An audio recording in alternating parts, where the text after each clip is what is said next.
Hello, ladies and gentlemen, and welcome to another edition of the Ish They Should Have Taught Us. Um, we're going through some crazy times right now, and I again want to make a call to action and ask everybody that has a particular skill to post that on your page and to post your email address where you could be contacted. So if anybody in help needs something, they can contact you and you'd be able to help those in need.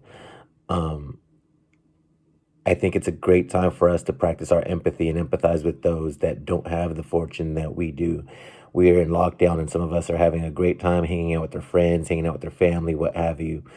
But think about those that are stuck in a household with abusive parents. Think about those that are homeless and have nowhere to go. What's going to happen with them when people are mandated to be off of the streets?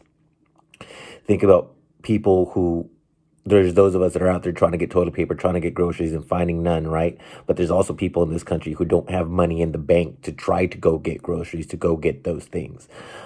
Think about people with severe anxiety or people with mental health issues and how this is affecting them and how they're going through their day to day life with something that's impacting us all severely, right? Think about people suffering from the ice raids that just happened in LA and other areas of the country where those things are still going on.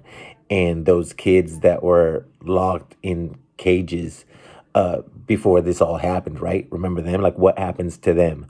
Um, Currently, there's a number of things that are coming up that we see that we need and that are essential, right?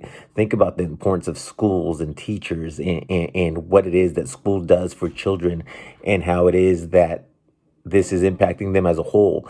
Think about how what we pay teachers and how it is that we treat teachers, restaurant workers, and those whom we depend on, farm workers, people that we ultimately need right now in order for our own survival, right? Like what type of life have we been living, and is it something that's fruitful to us? That's something that I think needs to be accounted for, right? Like what is it that we are doing moving forward?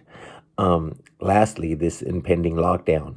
I know that other countries are doing it. I know that states are calling for it, and I see the progression of how it is that this lockdown is moving forward.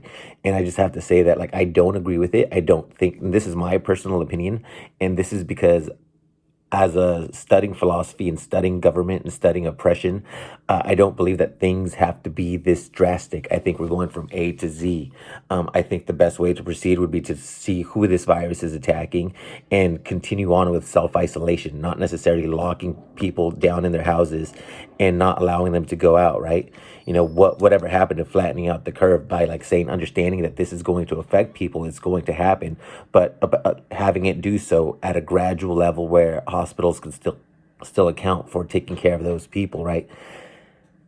With a lockdown where you're no longer allowed to leave your house and you're subject to arrest, you're giving up your most basic freedom, which is your freedom of movement. And when that is essentially gone, you're on par with martial law, which is something that the governor has stated, something that our local city council here has talked about.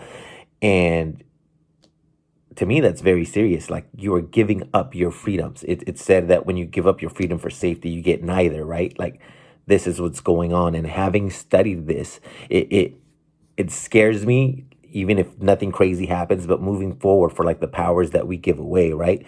We have what's considered himself a wartime president, and in cases of war, all of those basic rights are gone, right? Even your right to due process is gone, as we saw in Iraq and Afghanistan.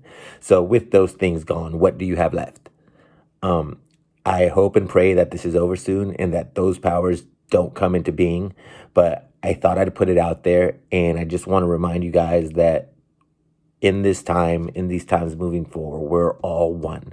We see now how so interdependent we are as communities within your town, within your state, within your country, from country to country, right? Like, understand that we all depend on each other. We are all one people. And it's something that hopefully comes out of this in a positive light, right? That we are all one, that we all depend on each other, that we all need each other, and that we all need to love each other. One love. Thank you.